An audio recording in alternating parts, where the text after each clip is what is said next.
Okay, Stephen Lang, you go by Slang as well, from what I understand, and we are now here on the podcast for On Film with Kevin McCarthy. I really appreciate you being here today. Well, thanks, Kevin. Good to be here. And an honor to chat with you. We're going to talk about The Optimist, a brand new film coming out, which is remarkable. Your performance is incredible.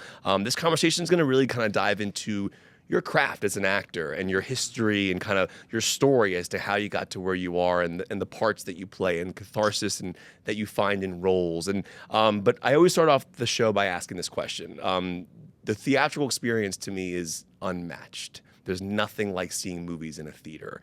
You've been a part of some massive films. We're talking about Avatar, obviously, prior. The third one has crossed $1.5 billion at the box office. The first two made over $2 billion. These are films that were probably very pivotal theatrical experiences for people that were seeing them. And I remember growing up, there were movies that made me understand the power of film, the power of cinema. For you growing up as a kid, what were some pivotal theatrical experiences that you remember that made you understand the power of what you do now for a living? Wow. We had our local movie theater was the Utopia.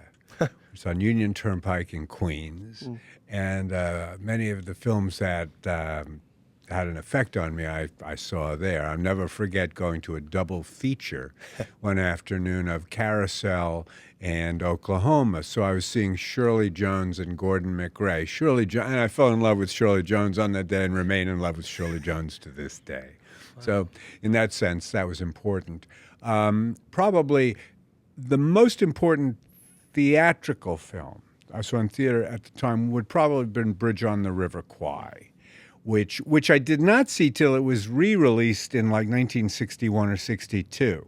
Because when it first came out in 57, I don't believe I saw it. I was only 5 or 6 years old. But then I did see it at the Valencia, which was one of the great movie palaces in Queens.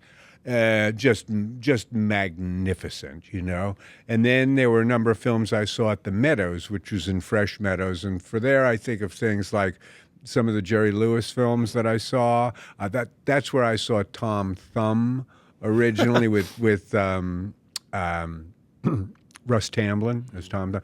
You know, films that I remember as a kid. But I have to say, the really most important filmic experiences I had when I was a kid probably were via television. Because at the time, there was $1 Million Movie, which showed the same movie for a full week, and it showed it 3 times a day. Huh. Yeah. And that's what programming was back in those days. It's like 2 channels back then, yeah. There were 3 at least, kind of 4 with WOR, but it was ABC, NBC, and CBS, and WOR and WNEW, Channel 5 and Channel 9. So I used to, but on there, I saw films like, maybe I did see it I'll tell you a very important film to me that I did see in the theater was The Seventh Voyage of Sinbad. That was a huge film to me.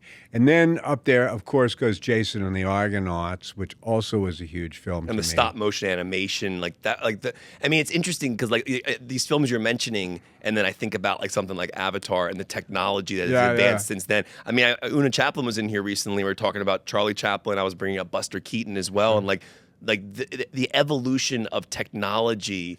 But like, do you think back to like Jason and the Argonauts? Like that is literally some of the greatest filmmaking ever, and it stands the test of time. It does, and you look back on it, and you appreciate the films now for almost entirely different reasons. You know, because when you're a kid and you see it, you're sort of accepting it as you know it's made up, but you're so deeply into the world of it. And at this point, you know, when you watch the skeletons rise out of the thing, the admiration for the art that went into that, the creativity that went into that, the technology that went into that is undiminished. You know, it only grows over the years. And then there was one other film I would also mention that really it got me, and it happened, and it appealed to me emotionally. And it was strangely a film called Wee Willie Winkie.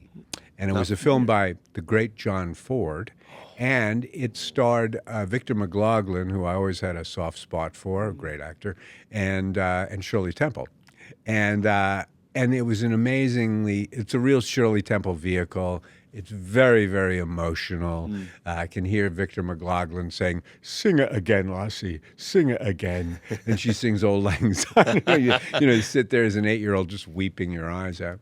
So those are some of the ones that made a big difference to me. But in terms of the film that I really think back on, for some, of course, it would be Lawrence of Arabia. For me, it's the same filmmaker, but it's Bridge on the River Kwai. Yeah, I mean, I was lucky recently to see a 70mm presentation of Lawrence of Arabia and full overture, intermission, everything. And the way that music like travels through that theater and the images and the like.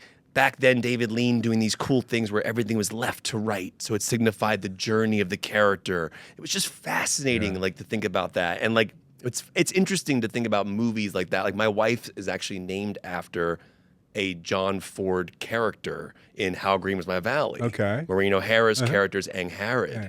That's my wife's actually, she's Oh, Welsh. beautiful. And honestly, I hadn't seen that film until I met my wife. And I love John Ford, but that was one of the ones that kind of slipped through. One of the he made a lot of classics. movies. But that film is remarkable. Yeah. And like as somebody, I'm 41 years old, so I try to go back as far as I can to watch as many things as I can. Like I've been on Buster Keaton phases and Hitchcock phases, Orson Welles, Touch of Evil, the opening shot, the oneer. Like there's just so many cool things about how films were made at that time. And so, but you've gotten to see cinema really change a lot in your lifetime. And obviously it's changed a lot in my lifetime as well.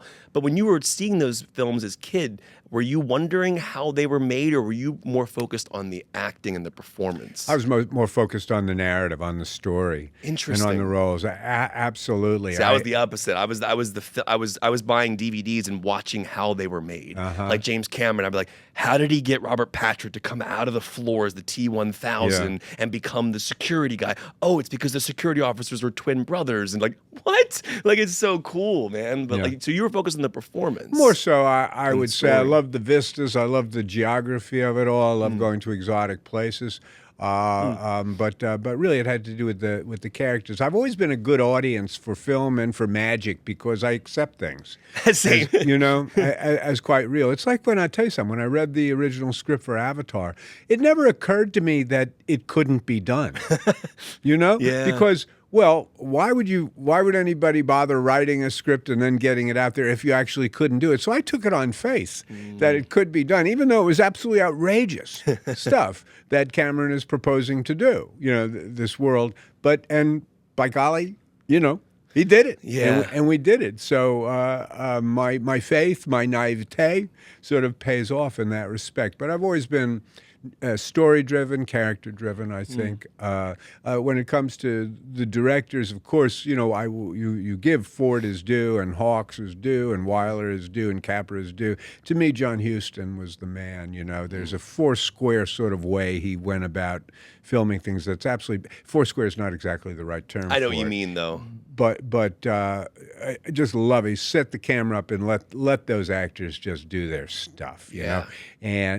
And shooting on film too, and obviously we're in an age now where a lot of movies are shot digitally, but then some filmmakers are still shooting on film. And I also really want to dive in later on in the conversation about the performance capture aspect of Avatar as well, and how it is just a one-to-one. It's a pipeline into the performance. We're seeing and then obviously there's a scene in the latest Avatar that I've seen so many times that I think is brilliant with you and Una in the yurt. And it's just this, like, I remember seeing the side by side of that and how you and Una did it, and then because Quaritch's face, it's like every minute small thing you do with your eyes or your smile or anything you're doing, we feel.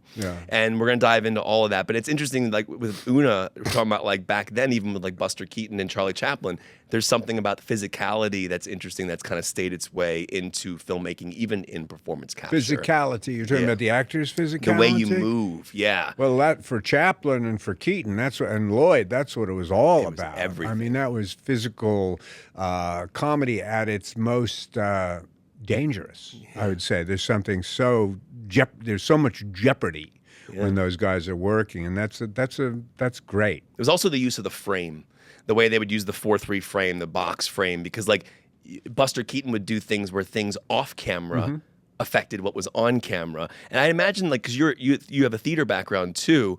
Theater's got to be interesting because your stage is your setting, but there are also, you have to imagine things as an audience and as an actor that aren't there. Well, and that obviously, I feel like that's why Avatar almost kind of feels a little bit like theater in a way. I would imagine when you're filming in the Manhattan Beach studios, you're kind of imagining the world you're in. Well, we've said that, many times, that performance capture, which I know you don't want to get into. No, we are. Later, Yeah. But it is like, I mean, the volume, which is the name of the space in which we do performance capture, it does feel like a rehearsal room because it's a very sort of bare bones situation. You've got a lot of stuff that's made out of plywood thrown together, the riser here, riser there. You could be rehearsing King Lear rather than, Avatar. In there, it feels very, very sort of like a process room. It feels like creativity has to happen. You bring up the imagination. I don't care whether you're working on stage or in a $450 million film or in a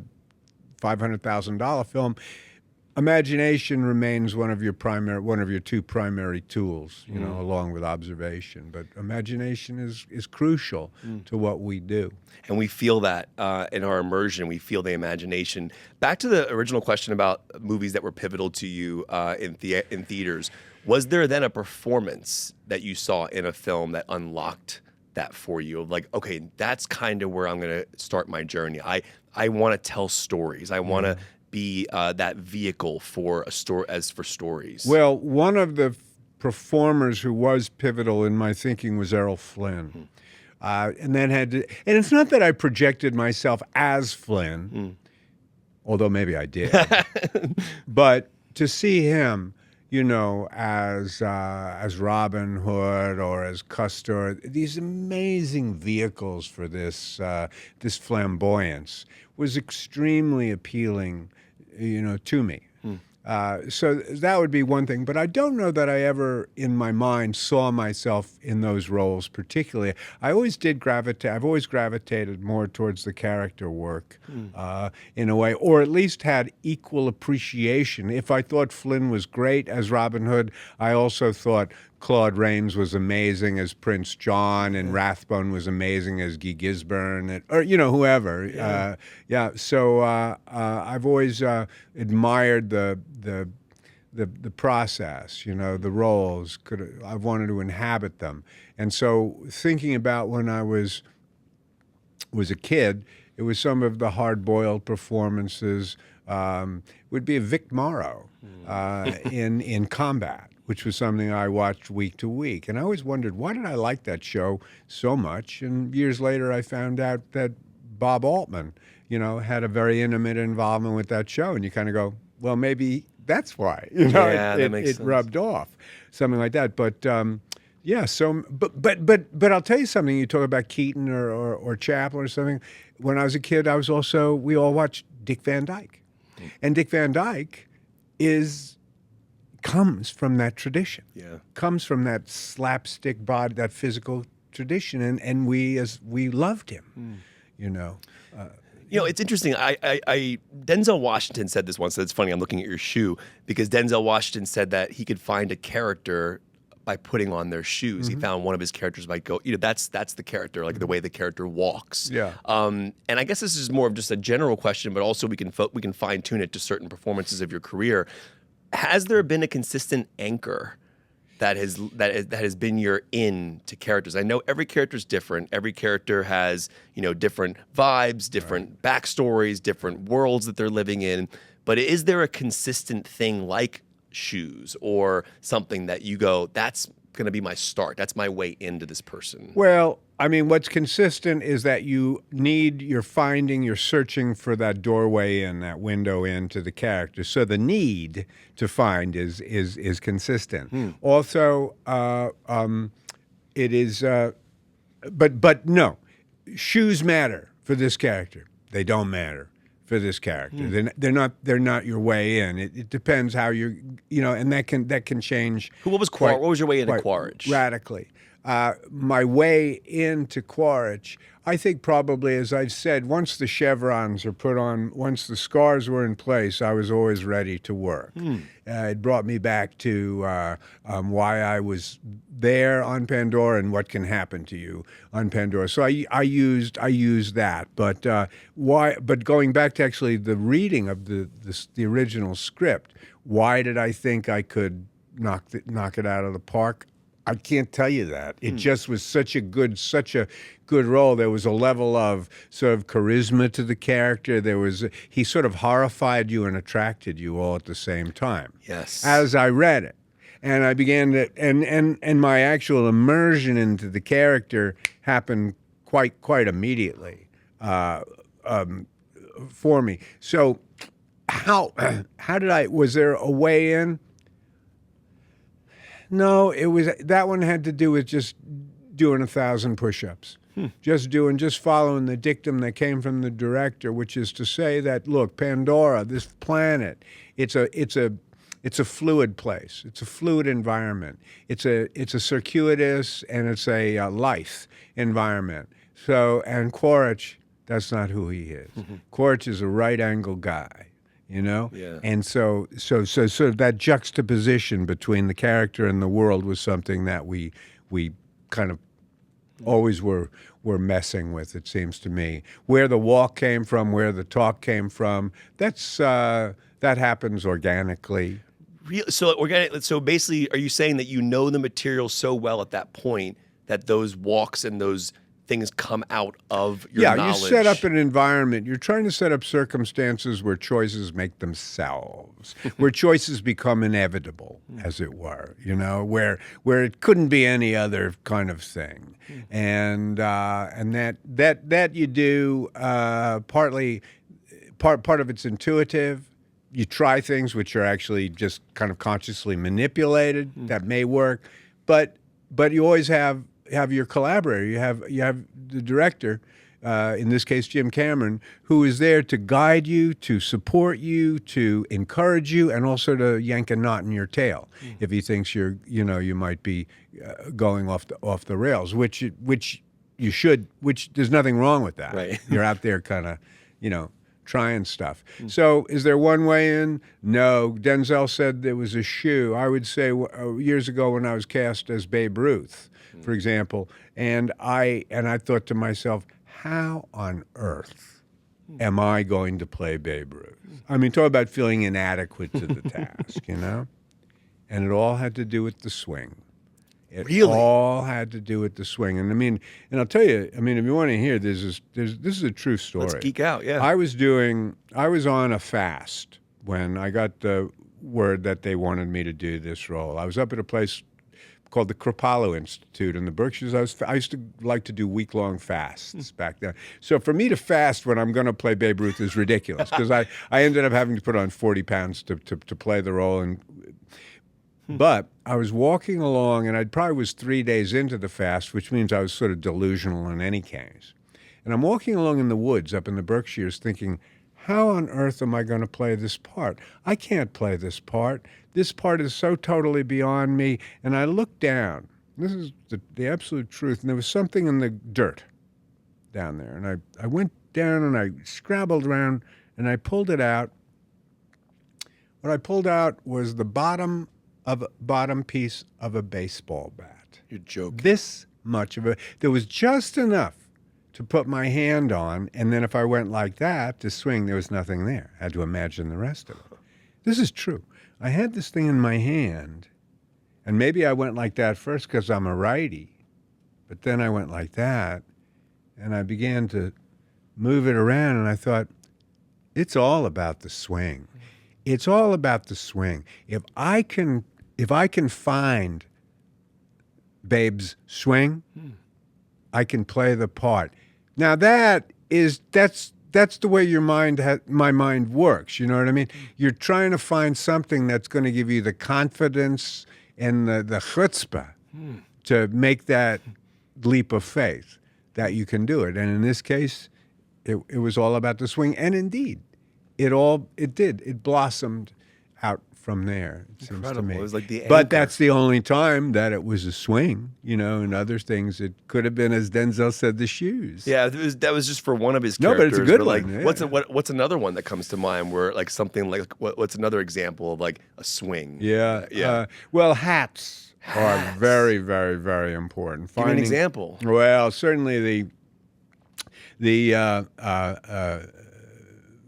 the Ike Clanton Stetson was they put out a variety of hats when I went to, when I was going to do that part, and I took two of them. They were both, one is kind of this terrible shade of grayish brown, and the other one was a richer chocolate brown, and it was the terrible grayish shade of brown that made the cut. And that hat was very, very, the way you wear it is unique. When I put on the hat, I was feeling very, kind of Clantonish, I suppose, It had to do with the whole regalia. And what's interesting about that movie, about the costume in that movie, is nobody, except I think maybe Val and Kurt, nobody ever changes their clothes.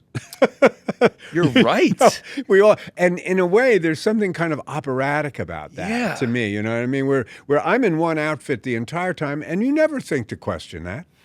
At all. But I never changed my shirt or my pants or my, or anything. The boots were a big deal. Those boots that I had, those boots were built for me, made for me, for them. And I wear those boots to this day. Do you? Oh, you still have the same boots from the movie? Yeah, I do. I've had them resold once or twice over the years, but I still will wear them. Yeah. What did that, the boots? That's an interesting thing. So what did when you put those boots on as the character and the way it makes you walk and carry yourself, right? Do you when you put them on now as Stephen Lang and not the character? Do I turn into Ike Clanton and start spitting? Yeah, well, not that, but like, do you start to feel like him physically again?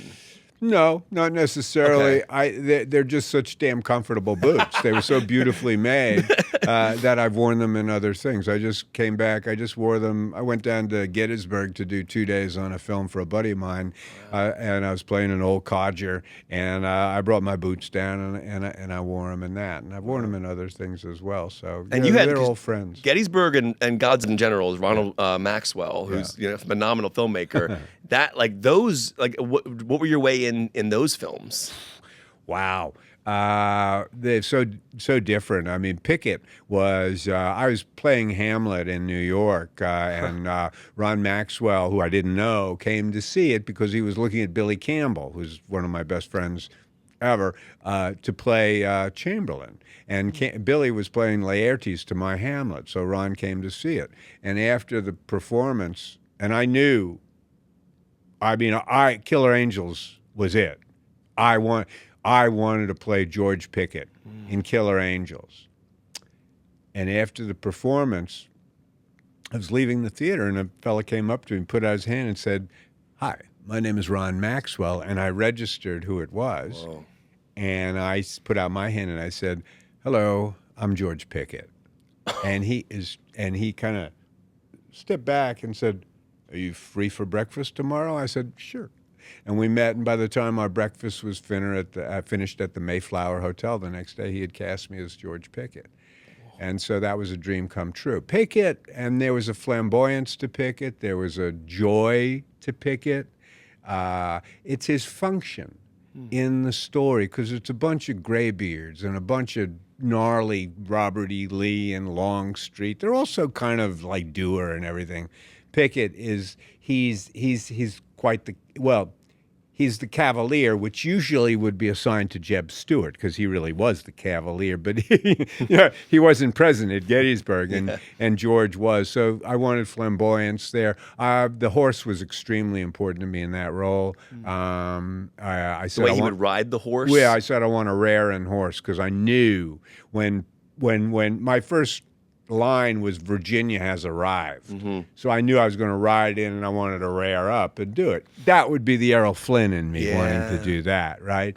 And we did do that. The hair was important to me. There are a lot of the beards. There are beards in that film that have come under criticism, and rightly so, I might say, but not mine. That was all my own stuff. So that all was really, really, central to me, to get that look just right, and then to find that Tidewater accent that would have been appropriate for Pickett. Worked hard on that as well. So there was just a lot of details to work on in that role. And then Jackson, it was the process was a bit For Gods and different Generals. for Gods Yeah. and Generals. When I would say about playing Jackson, this is Stonewall Jackson, you got to have two hands, because in one hand you have to have Bud Robertson's great biography, the biography of Jackson, everything you could ever need to know and should know and have to know about playing Jackson.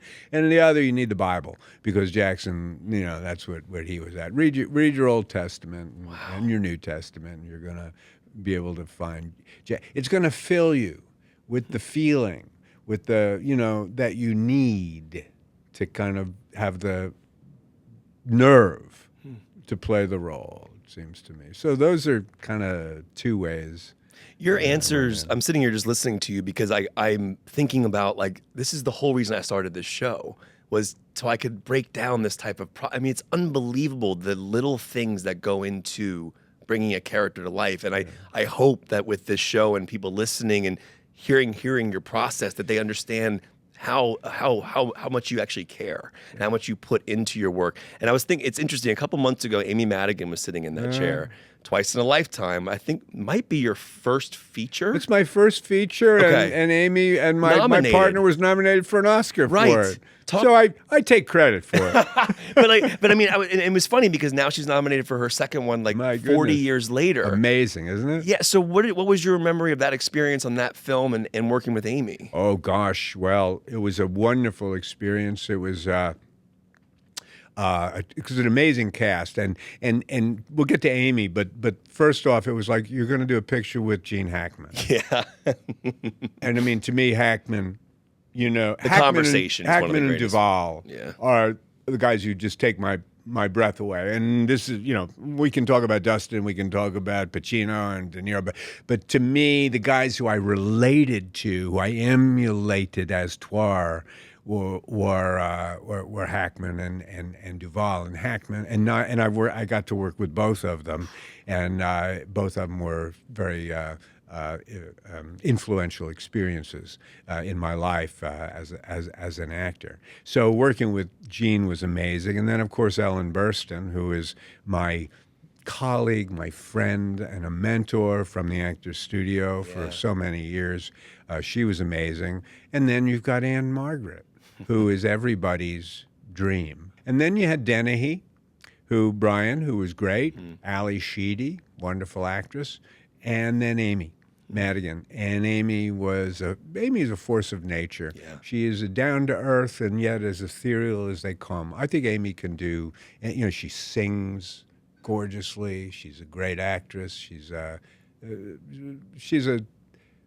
quite a remarkable person who I am very pleased to have worked with. Who knows? Maybe we'll continue on. Yeah. I mean, she's amazing in Weapons, and obviously she has a theater background as well. I know Ed Harris, who's her husband, directed her. They did plays together. Yeah. It's like, it really is amazing. And then I got to get to Michael Mann. Yeah. Because, I mean, Manhunter and obviously I think Public Enemies were the two films you made with him. Yeah. Before I saw either of those, I saw Heat. Obviously, I know you're not in Heat, but that was a film that introduced me to Michael Mann. Then I went back and found those. Mann is one of the greatest filmmakers of all time. The way he uses sound design, the way, just everything, the cinematography. Dante Spinotti, one of the greatest DPs of all time. Yeah. Talk about your experience with Michael Mann. That's a really early part of your career as well. And to work with a filmmaker like that at that time, just what your memories are of him and kind of like what he gave you that you still use now. Well, I was doing. The first thing I did for Michael was Manhunter, and then he had said, "I'd like you to do this series with me," which was Crime Story, which was a very important show for.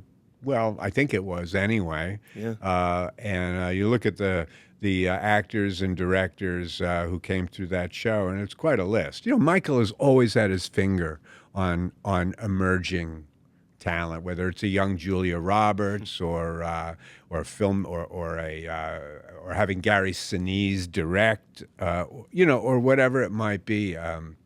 Yeah, Abel Ferrara did the pilot, I think, for it. So working with Michael and then Michael would direct as well. Abel directed some of He those directed because the he did pilot. King of New York and like After. Bad Lieutenant and all that stuff after that. After he did the I believe he directed the pilot of Crime Story, and then Michael would direct. And I loved it when hanging with Michael. Yeah, Michael's he's a tough guy. Made me laugh. We had a lot of fun together. He's brilliant. Yeah, absolutely brilliant. And then we had our disagreements, and I should have. There are times when he asked me to do something that I didn't do. That I don't look. There's no point living in regrets but I should have done anything Michael ever asked me to do. I mean, you did some good work with him. I did, and then it took a while because I Public Enemies didn't, was and later, then, but Public Enemies was really nice to return, and I thanked him very much for putting me in that very critical role of Winstead, Charlie Winstead, and I love that role. Yeah. It's an interesting thing, and I think about I go to the hard way. I'm just going to jump to that real quick as Michael J. Fox. You've worked with some remarkable actors and filmmakers, and I'm just kind of pointing out certain aspects of your career because I find it interesting to know what those experiences gave you that you still use now. Yeah. What's your memory of that film and kind of those performances? Well, I remember Michael J. Fox knocked me cold with a 2x4, a balsa 2x4, but he hit me. He was supposed to bring it across my shoulders and hit me in the head, and I went down. But is that take in the movie? I don't know if it is or not. Wow. But but Michael was great. He was a good guy. He was wonderful to work with.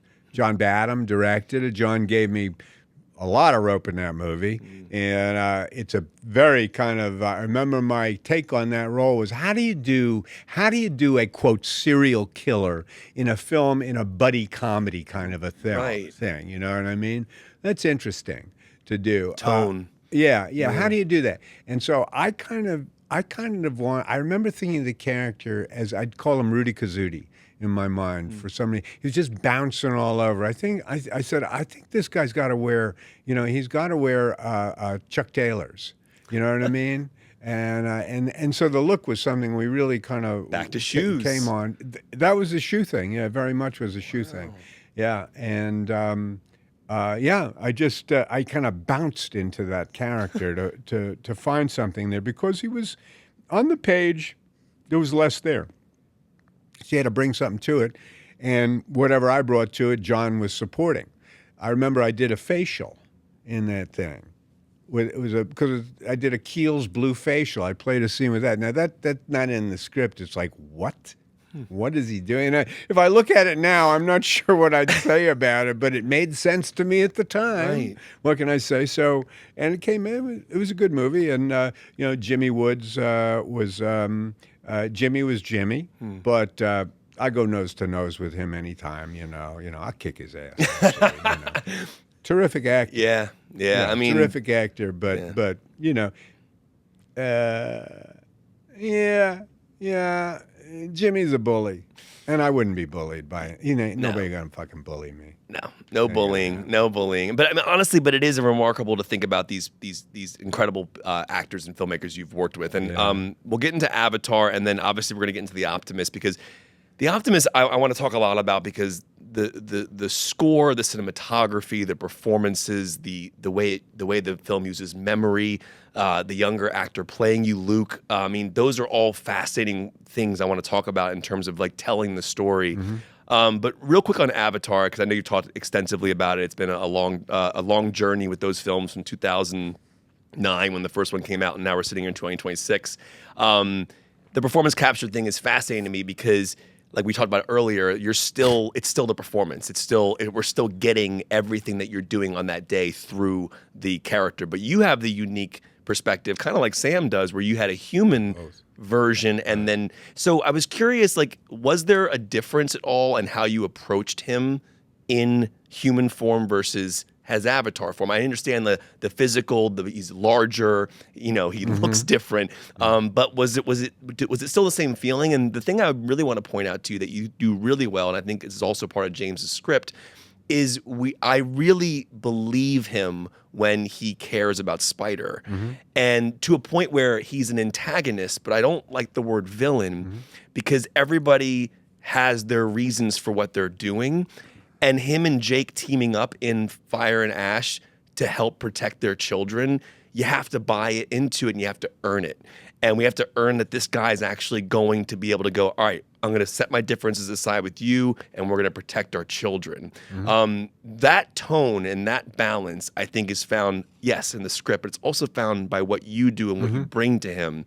So can you just speak about that dynamic? Well, one of the things, and I know you found this when you talk to actors, is that, and you talk to actors who play villains and everything, it would be very, very rare for an actor to say, yes, I play villains. Right. I mean, it's just part of our DNA that we say, well, I don't think of him as a villain, no matter what.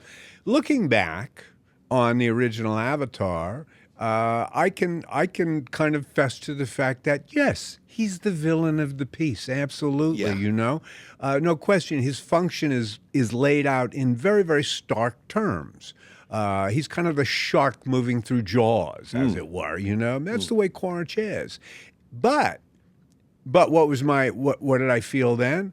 Well, look at the dude. I mean, first of all, he's in a very difficult position. He's the head of security in an environment that is fundamentally insecure, which is to say that he's kind of doomed to failure on a daily basis. That's a difficult thing to kind of reconcile if you have the kind of pride in the work that you do that a man like Quaritch does, Also, there's no denying his charisma. There's no denying his own personal bravery. He leads from the front. There's a lot of qualities about Quaritch that there was a lot for me to latch on to.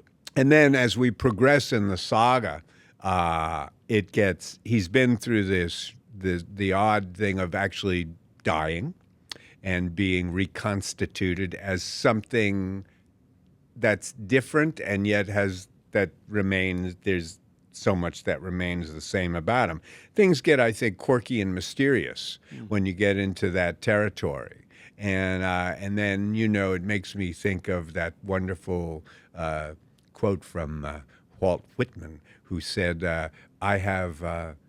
he said, do I contradict myself? Well, then I contradict myself. I have multitudes inside of me. And I think that's true with Quaritch, that, he is capable of feeling tremendous affection for Spider. He's also capable of compartmentalizing it and turning it off when he has to. He doesn't forget his agenda. He's trying to have, at this juncture in the story at the end, he's been trying to have it both ways, and it confuses him to the extent it's like, if there, before his very final moments in that thing, he just looks. There's no line, but if there was, it would be, fuck it. This is too much. This is right after he says, we're not going to be taking long walks on the beach now or something like that. It's he says, this is awkward. Yeah. It's such a beautifully delivered line. Awkward, And then when Neytiri shows up, that's when he knows his goose is cooked. Take a look in her eyes. She's going to put an arrow right through his throat. Rather than have that, because she killed me once. Kill me once, shame on you. Kill me twice, shame on me. So, I'll take my chances going the other way. Yeah. I mean, it's an amazing performance. It really, really is. But I thank you I'm glad you feel that the affection or the emotion is earned, Yeah. I want them to get along. When there's that one particular scene where you and Jake and I can't remember the other gentleman's name, but you guys are hiding behind the trees and you're looking at the kids and you take off the ropes and give me the knife, and it's like I go, I believe that he would do that. I believe that he would help him in the situation. And as an audience, I'm just hoping that they'll just settle their differences, because what does Jake say to him in the movie? He goes, you need to see what I'm seeing, essentially. And I think that whole idea of feeling seen is becoming that whole theme of that film. Yeah. Do you think Quaritch feels seen? I think he feels, well, I don't think he would care one way or the other, whether you see him or not. And that would be his response. That's why I'm good in the part. Yeah. Because I give you an answer like As that. Like, I Quaritch. don't give a shit. It doesn't matter. You know. But then, but Woody, sure, he wants to be appreciated. He wants to be celebrated. He wants to be, depending on who we're talking about, he wants to be respected. And I think probably at some point he wants to be feared as well. And that's relevant to where we live, to the society we're living in today, because we are dealing with people right now in positions of power, and the only thing they really want to instill in us is fear and insecurity. And if you do that, if you're able to do that, then you win, right? And so Quaritch is not able to do that to the inhabitants of Pandora. They're stronger than that. They're deeper than that. And just as whatever's going on in America right now, in your old hometown of Washington, D.C., they're not gonna be able to do it to us, to me, to us, to the American people. They're not gonna cow us into being frightened to death. Yeah. Sorry. Anyway, that's just No. I appreciate. It's so fascinating to hear you talk about the character the way you do, and obviously, I think it's a really interesting way to compare it to where we are. 100%. The Optimist. Yeah. Very relevant. This film, I'm going to let you set this up for the audience. So this is based on a true story. Give the audience just like a brief overview of because this character, the movie deals with memory in a very fascinating way. There's a young boy named Luke who plays the younger version of you. But set this up for the audience. Well, I play Herbert Heller. Herbert Heller was a man who was from Prague originally, and as a child, he and his family were sent to a number of concentration camps, the last one being Auschwitz, where his entire family was killed and he was not. And at war's end, in the Auschwitz death, when they were marching them elsewhere to hide their crimes, we're talking about the Nazis, now he managed to get away. So he escaped the death camp at Auschwitz. He lived to tell the tale. And he went back to Prague and he burned the number off his arm with acid. And for over 60 years, he refused, or didn't refuse, he just did not acknowledge the past. He never told his family about it, never told his wife about it, he never spoke about it at all. So the film, The Optimist, and then he did. Then he meets and Abby. then he did. He meets Abby. Well, I think in real life what happened was, I think that you know, there's so many statistics, there's so much information about people who suffered through the Holocaust that I think Shoah kind of found him and say, this is what, will you talk about, this is who you are, this is what happened. And he said he would, and he did. And so after so many years, he acknowledged the trauma that he had gone through and that he had compartmentalized for the past 60 years, and he opened up about it, and he helped he spoke to a lot of youth, and of course, so what they did that was so, I think, canny, was they wrote a story about a young girl who, played by Elsie Fisher beautifully, Abby, who's gone through her own terrible, terrible trauma. And it's something that she's living with and having a hard time dealing with. And part of her rehab assignment is to operate the camera talking to this guy, Herbert Heller, who's talking about what he went through. And somehow they find each other. And somehow, and just because you put him on camera doesn't mean that he's going to successfully, you know, examine the past. But because of her presence, he's able to. And in being interested in her story, in helping her, just instinctively wanting to help her deal with her own trauma, he airs his own. And he is so healed. So they heal each other. They heal each other, and they help in each's self-healing as well.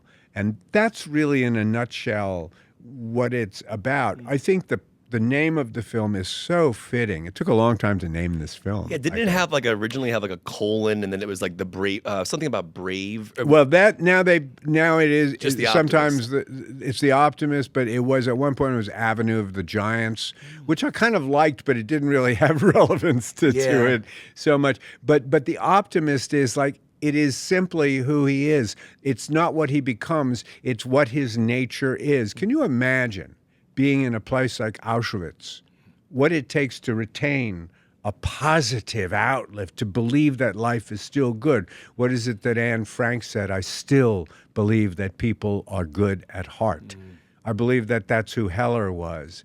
And he did live through it. He did survive it. And he did come to America, first to New York, where he worked at Macy's, I think, for quite a while. And eventually he went west and ended up in Marin County, beautiful Marin County. And he started a place called Heller's, which was, if you're a child, if anything from a baby to a teen, everything you need for your child can be found at Heller's, whether it's a crib, a bassinet, or a binky, whatever it is you need, you come to Heller's. And so what an amazing place for him to end up, with all these kids. And I just think it was a kind of a beautiful life that was, I won't say marred, but it was informed by the tragedy, the trauma that he had gone through. And he dealt with it finally the way he had to deal with it, and ultimately was able to, bring it out in the open and breathe again. And I think the filmmakers have done, Finn and Janine have done a superb job of articulating the trauma and the healing, I think. I found it interesting because as I watched the film, Abby to me represents the audience in a way where she's asking you questions that we want to know. And I think one of the questions that she poses to you, like around the middle of the film, but it also becomes a little bit of a theme later on, is this idea of you feeling guilty for surviving. Yeah. The character, him feeling guilty for surviving. That to me was just like Abby would ask a question as I was thinking of it in the moment as I was as an audience member. And I think that was a powerful way to kind of get, because I wanted to know more about him. I wanted, but you also didn't want to force him to talk about it. You wanted it to come out naturally, and when he was ready to speak about it. You talk about the healing quality of them healing each other. Outside of a film like this in general, but like when you play characters, you get to live the life of somebody that you're not, and you view the world essentially through their eyes. I'm curious, maybe this character or because obviously this character really existed, so that's a different situation than Quaritch, but do you gain life perspective and healing from playing characters in work? Like, have you ever found healing in your own life through playing characters? Wow. I don't think acting is a form of self-therapy. Okay. But you do, one of the things that attracts me to roles is can be sometimes I'm not exactly sure why a role appeals to me. So I want to kind of examine the role to find out what it is about the role that I find interesting. You play a role in order to find out why the hell you're playing the role in the first place. It seems to me that's totally makes sense to me in a way. There are if we do. I think we all have. There are many go-to places. There's a lot of go-to places for me as an actor. Familiar territory. I know how to play a lot of tough, gnarly guys and stuff. So, but it's and that's great. I love doing it. It's kind of familiar. It feels good, and you want to throw variations on it all the time. So I never want to repeat myself, and hopefully I don't. But unless I do repeat myself, No. But you want to. I want to kind of shed light on. I want to exercise all the aspects of my inner life. To the extent that I can. And there's so much about ourselves we don't know. And we're always kind of constantly trying to I don't know what constantly try, but part of an actor's job is to kind of explore those unknown areas in one's own self. And sometimes that requires going to a very, very dark place. But understand that it's pretend. And it's gonna, and you don't want it to mess you up. Yeah, and that's so. This is interesting. I was interviewing Ben Stiller once for that show Severance. Have you seen Severance? Yes. So the concept of the show, for people listening, just if you don't know, it's essentially these characters are going into work and they're severed from their real lives mentally, and then when they get back into their real lives, they don't know what they did at work. So it's completely severed. And I remember asking Ben Stiller, like, as an actor, when you leave a set at the end of the day, how do you sever from the character and return back to Ben Stiller and go through your life? And he said something so profound to me that I think about often, which was, he goes, when you're acting, your body doesn't know that you're acting.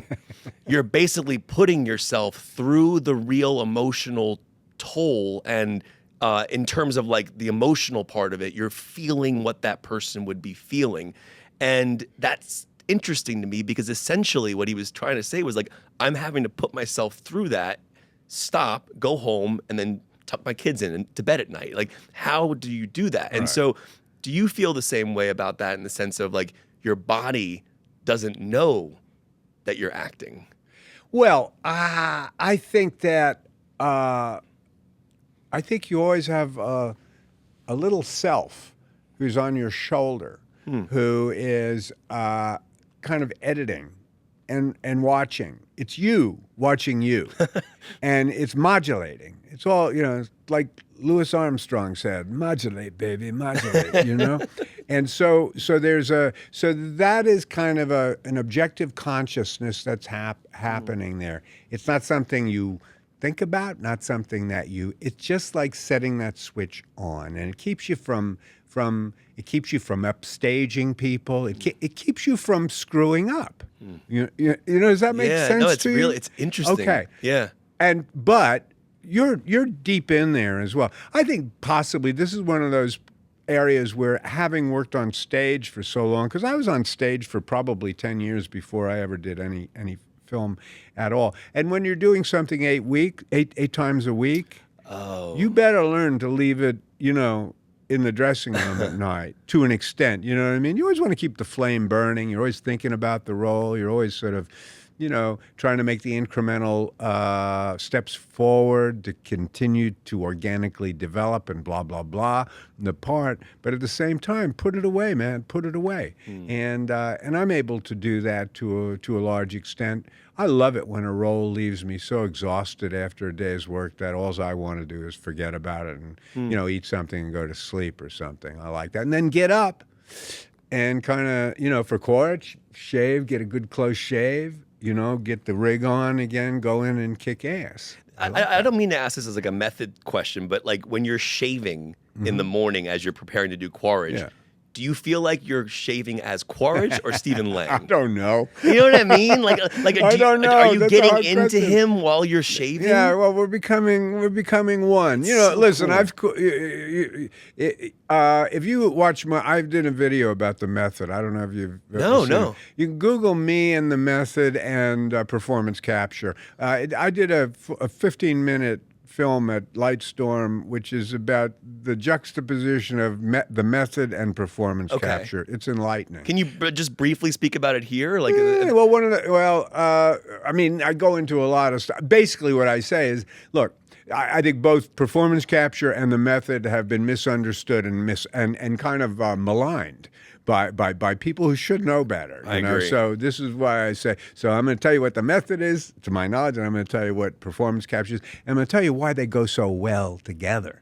Because, and basically the idea is that within this very, very rigorous prescribed space of performance capture, but performance capture is it's rigorous. You need to wear a certain thing, you need to look a certain way, and you need to act in a certain environment. But it's a very blank environment. It's a very and once you accept the fact that this is your wardrobe, right?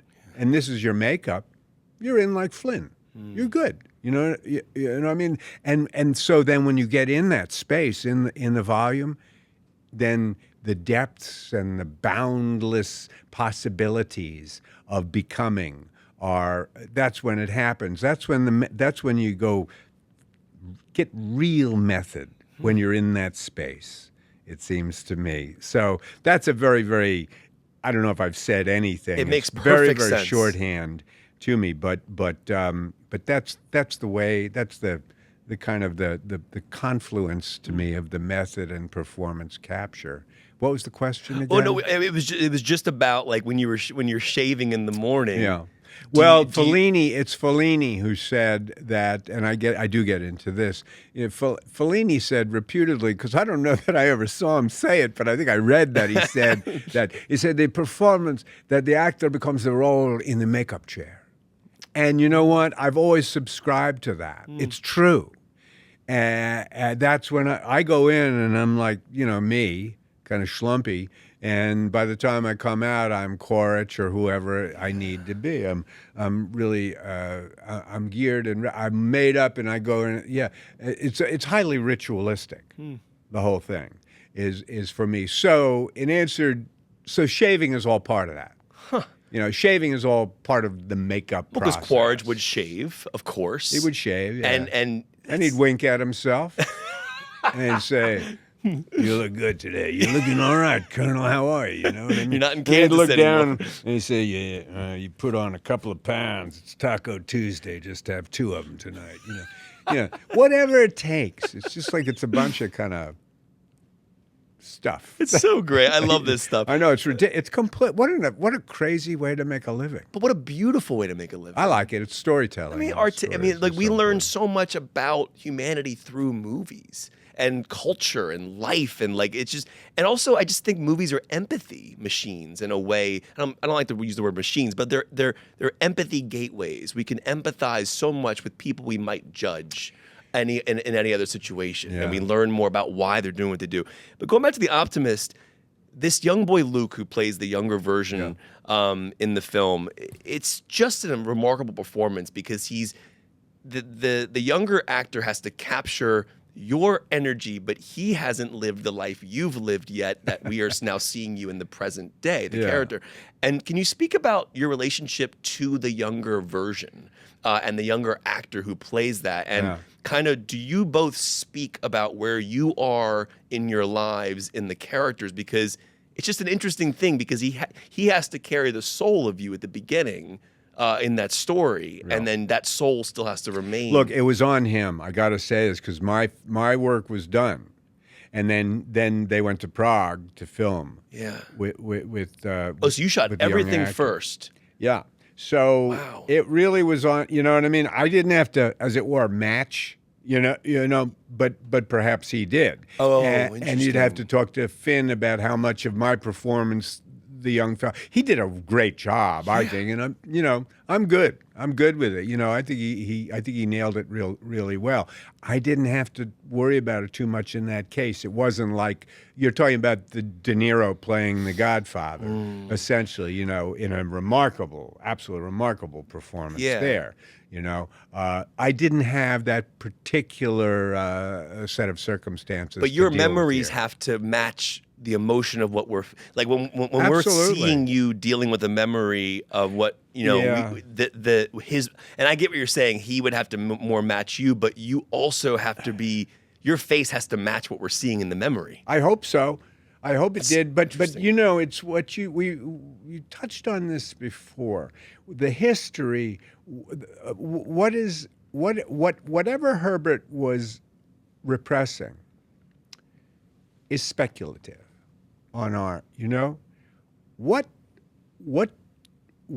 actually happened? What did he go through on a day-to-day basis as a young boy in a death camp?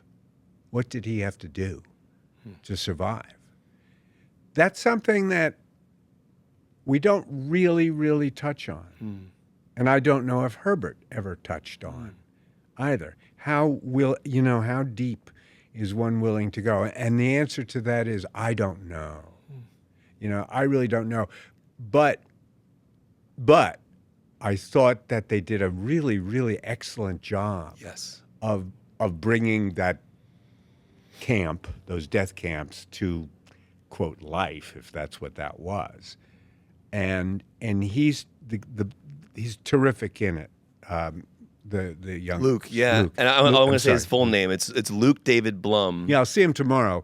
I mean, I've only met him Or Bloom. on one occasion, and he'll fine young fella, and I hope he has a great career as an actor or whatever he chooses to do. Well, the scene there's a scene where young Herbert goes up to the fence, the electric fence, and he's hovering his hand over the fence, essentially about to end his own life. And that to me was interesting in terms of the bridge to, like, I in that moment know that he's still alive because I've been spending time with the older Herbert in present day. Right. I still thought in that moment, oh please don't do it. I don't want you to die. But I was so immersed in the story and what was happening that I actually believed that what if he touched the fence and dies? You're a good audience.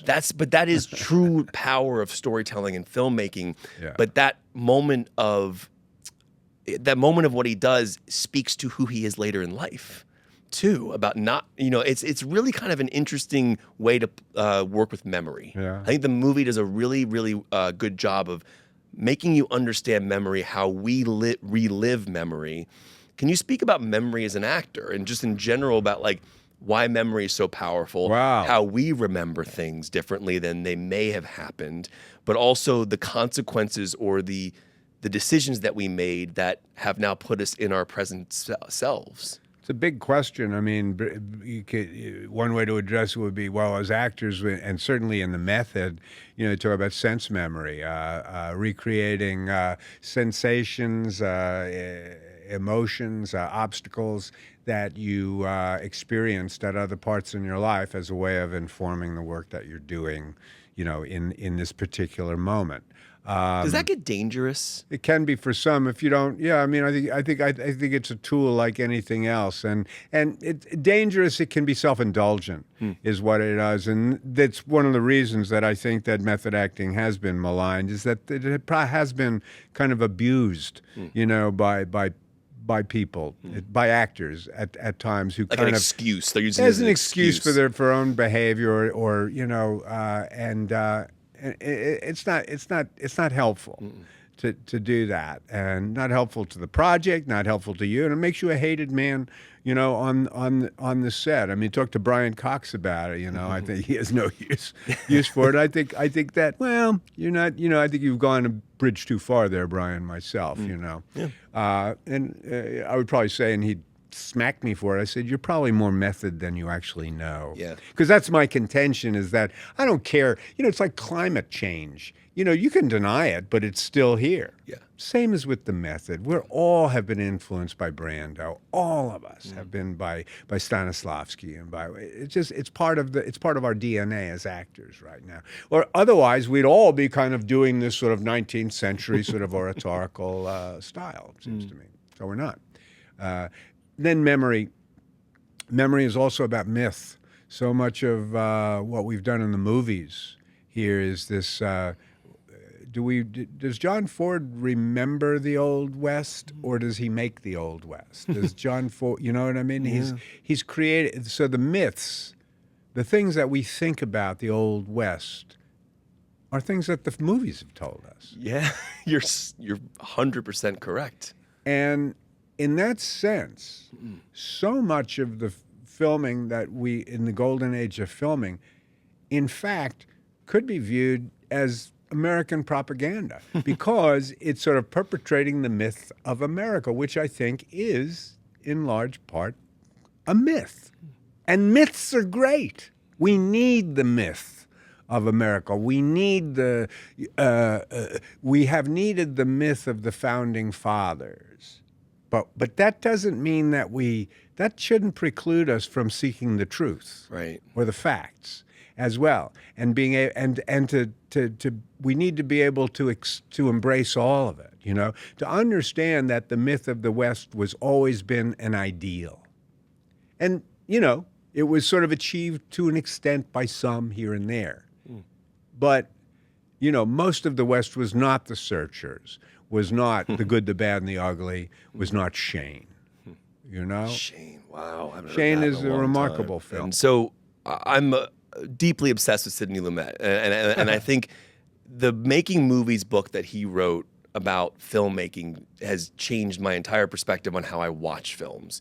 And a lot of the reasons why I started this show is I like to talk to actors about their relationships to the other people on set, their cinematographer, their first AD. What's your relationship to your composer, which is then added in later? How does that reveal emotional depths about a character you played? The score in The Optimist is remarkable. It's a beautiful score, but it's also a devastating score at the same time. Wow. But Sidney had this brilliant you've obviously seen 12 Angry Men. It's one of the greatest movies of all time. Yeah.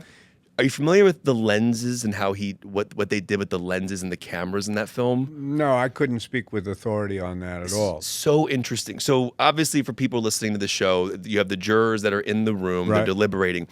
And the film, and I want to paraphrase him, but basically the lenses change from the beginning to the end that eventually make you feel more claustrophobic.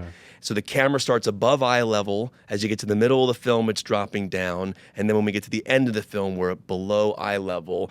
And the lenses have changed to a point where you're then feeling completely claustrophobic. You want to get the hell out of this room, right? And that leads me to this interesting thing about your relationship to your cinematographers. Knowing your frame, knowing your lighting, knowing where you are.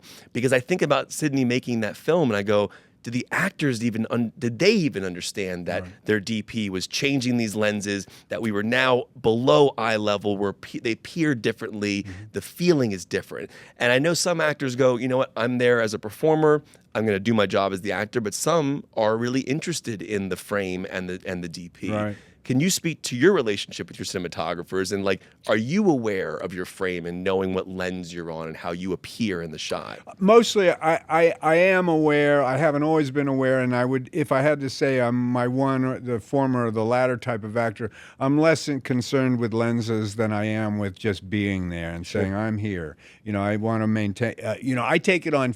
You take it on faith that I'm going to do my job. I take it on faith that you're going to do your job. You know, so there is that. However, I do like to know whether I'm going to be in an extreme close-up or a cowboy or whatever it's going to be. It can be helpful to know. I think it's not going to change what I do radically, I don't believe. I mean, I guess I'm not going to size my performance according to the lens. Okay. I don't believe. I mean, I had the good fortune. I did a picture with Lumet. Yes, and that's where I was going next. It's not one of Sidney's greatest pictures, I don't think, and it's one he made in Toronto, which, you know, Sidney liked to work in New York. New York. Yeah. Why this was done in Toronto, I don't know, but it was. It was, and I took it not because it was a great role, because it was not a great role. And it was a role that it was what it was, and I did everything I hope I did well by it. I did it because it was Sidney. And I remember Sidney said to me, he said, "I owe you one, kid." And I never did do another one with him, so he still owes me one. But in any case, to work with Sidney was wonderful because Sidney laid it at Sidney. He came from theater and TV, and so he blocked the scene out. You rehearsed, and his rehearsals. He'd tape it out, and you had it all. It was just very, very different than working with somebody like Robert Altman, you know, which is a completely other thing entirely. But he was great. He's so knowledgeable. Sidney, he's so quick, he's so far. I understood Sidney. He's a New York guy. He was just like guys I grew up with, you know, but, you know, smarter, I would say. Yeah. My relationship with my cinematographers, I never think of them as my cinematographers. They're just a collaborator. The cinematographer has generally speaking been very good. But again, I can't think of times when I've gotten all that intimate. You know, as it were, where I don't go and I don't have confabs with the cinematographer. I don't think. Yeah. Interesting. All right, what about score? So score is an interesting thing because generally speaking, you don't have a score with you on set. Sometimes composers start writing early. Like I know in one battle after another, Johnny Greenwood was already writing music, and they were showing it during dailies when they were watching the film. So it happens. But I have to imagine in your particular position, like look at Avatar, James Horner, the original composer, and these are genius musicians that are adding such a layer to what you do as an actor. What is that revelation to you when you finally see yourself set to music? Is there anything not that it maybe changes your performance in your eyes, but does it give you different emotional perspective on what you did on the day? Wow. Well, few things can kind of twang one's emotions like music. There are things. Sense of smell can also just trigger all kinds of things for people. But certainly music can. And when you hear a certain strain of music, it can really you can explode. I mean, and that can happen. We had occasionally music would happen on the Avatar set. Very rarely, I would say. I'm trying to think if it's played a part.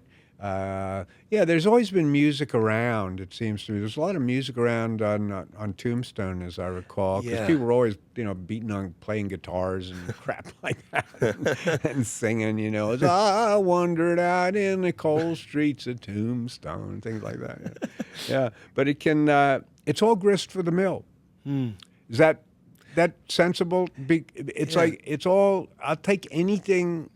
I take anything I can get to make the character come to life in a truthful way. But it's something you can't control in a sense of like music can manipulate, right? And I think bad filmmakers use music in a way that is manipulative. To compensate. Correct. And so that's what I find interesting is like when you see a scene of yours in a movie, I don't know if you can think of one at the moment where you remember hearing the score and what it meant to you, like what it did for you, and in terms of like, okay, I remember being there on the day and saying that line, but now that music does something for it that I didn't anticipate. The beautiful, the score for Gettysburg, for example, it's just a beautiful score, and it's by.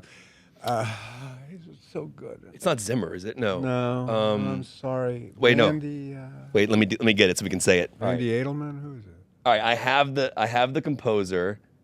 It's Randy Edelman. Randy Edelman. Yeah, and all right, we'll go from there. He did the score. Randy Edelman did a score for Gettysburg, which is beautiful. I mean, the opening strains are bum ba-dum ba-dum bum ba-da-bum ba-dum da-dum ba-dum da-da-da-da. It's really beautiful, and I do believe at one point the NFL used it, and I remember kind of watching an NFL game, and all of a sudden this music came on. It might have been an advertisement actually. They'd kind of.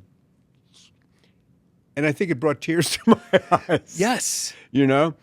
Just because of the score itself, because the associations that I had with it, the beauty of it. Recently, I'll tell you something, not to plug another thing, but I started watching Knights of Seven Kingdom, which I think is extraordinary. And I'm sure you've noticed that at the beginning of it, they use about 5 bars of Game of Thrones. The original. And you know what? That's all you need. It's you talk about the power of music. Bang! Throws you right into that world. It's just enough, but also it's not too much because it says that's not what we're doing here. This is just to get you kind of interested. It's smart. So smart. Yeah, well, music come on. I mean, the genius of these guys, of the Alex Norths and the John Williams. Bernard Herrmann. The Bernard Herrmann's is just extraordinary. It's. Well, that's kind of what made. I mean, like you look at like Hitchcock and like Psycho, for example. The music and the editing, they're so in tune with each other, and that's why I find score to be so fascinating. I remember Christopher Nolan spoke about Interstellar, and he didn't tell Hans Zimmer what the genre was. He said it's just about a father and a daughter, and this is the story. What would you write for that? Wow. And then boom, and that piece of music is one of the greatest themes of all time. And it's just such a beautiful flow. It's like the cinematography and the composer are just like they're in marriage with each other in a beautiful way. I'll get you out of here on these last two. No worries. The first one I want to ask is, you come from an era of shooting on film. And a lot of people now in this digital age are shooting digitally, Right. which is, again, nothing wrong with digital filmmaking, but like there's something about film that I find precious. There's a high stakes to it. Check the gate. There's just something interesting about it. Do you have a preference in terms of like, does it affect the way you work, knowing that you have limited film stock versus unlimited digital space? Absolutely. I mean, it's Really? weird when you don't have. Back in the day, you had so many feet of film. Yeah, like 11-minute That's mag what you or something. got. Yeah. You know, so get it, do it. You know, bring your A game. Yeah. Right there. We don't have time to screw around. It's And that creates better, almost like happy accidents in a way, right? Well, Maybe? hopefully it does. It creates all kinds. It creates problems too. It creates all kinds of shit. I remember Anthony Quinn telling me, you know, Steven, back when I was working back in the, we made features 9 days. 9 days is what it took. I said, okay. I said, so it's like, you know, one take. You know, Tony, one take. You know. So I mean, I do subscribe to that. If I get it right, I'm not going to say, can I have another? It's just not the way I work. However, when you're working in with digital now, it's like being in the cereal aisle. There's just too many damn choices. Yes. You know, and listen, I don't envy Jim Cameron having to make the movie out of the assets that we acquire. Yeah. You know what I mean? It's because insane. because performance capture is sort of covering a scene from every conceivable angle, from every conceivable point of view. And so you want to, you know, so eventually Jim finds the film that he wants to make at the expense of an infinite number of other films that he could have made from the very same material. It's crazy. So everything, you know, it's a problem, but it's the condition that we have, and so make it into a virtue, you know, I think. So do I prefer for film to I prefer working. I love acting. I'm going to do that, you know, so I'll take the fifth on that. All right, so I end every show with this question. There's a movie. Have you ever seen a movie called Babylon? I think, is that who is that? Margot Robbie, Brad Pitt, Damien Chazelle movie about old school Hollywood. Yeah, Okay. I saw it, and it starts with a donkey or The something. elephant pooping. Elephant. Yeah. It's great. I'm not sure I saw the whole thing. Okay, well, Which then may be the answer Well, to then your I'm going to question, tell you. right? I'm going to tell you a scene. So in the film, for people listening, it's essentially we're dealing with an era of Hollywood where they're going from the silent era to the talkies. And Brad Pitt's character is a big star in the silent era at the time, but he doesn't know how to transition into the talkies. It's not working for him. So Jean Smart, wonderful, wonderful actress, plays like a journalist in the film, and she writes like an article about the death of Brad Pitt's career. The character like he's a Hedda playing. Hopper type thing. Yeah, exactly. And he obviously sees this and goes to see her to question why she wrote something about like essentially his career being over. And in that scene, I'm paraphrasing her a little bit, but she's trying to console him, and she says something to him like about this idea that film being forever, in the sense of in 100 years, someone's going to turn on your work and you're going to flicker back to life for that moment on that screen. Right. And I always think of Buster Keaton. I'm like, he's alive on my TV right now. He's been dead for decades, but he's on my screen right now. And I find that to be interesting. That film can be forever in that way if you look at it that way. Yeah.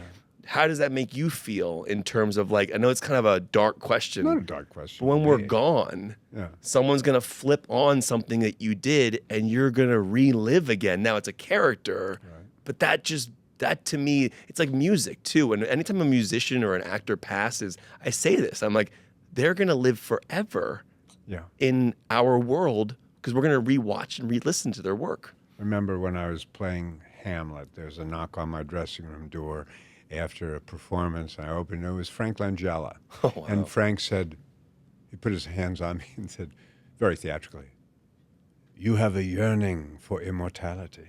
And I said, "I do?" "I do?" He says, "That's why you're an actor." And I said, "That's why you're the kind of actor you are." And I was, "Oh, okay, I'm good with that." So do I yearn for immortality? I do in this sense. It gives me tremendous pleasure to think that my grandchildren and their children possibly will see things, and their dads will say, that's your great grandfather there. Yeah, he was pretty good. He was a tough guy. So I take it very personally in that sense. That I do get a kick out of that. And this came home to me when right before we re-released the release of Way of Water, Avatar 2. Yeah. They re-released Avatar. Yes. And we went to see it at my local, at the Magic Johnson Cinema in the city, and I took my grandkids, neither of whom had been born when the first Avatar came out, but who both were old enough at this point, like 9 and 11 or something, to see it now. And I went to see this film that I'd done, and I, of course, spent the entire time kind of looking at them, looking at the film, and they're kind of like, and I see it, I found it incredibly moving that my grandkids are seeing this thing that I did, and they're digging it, So I hope that that's the case. That would be my response to the kind of immortal kind of aspect of the whole thing. And then in terms of continuing to work after I'm dead, I'm willing to do that as long as my family is got control over it and can make a few bucks off me. Yeah. I'm good with that. You're good with that. Dad, it's like Robert Frost said, provide.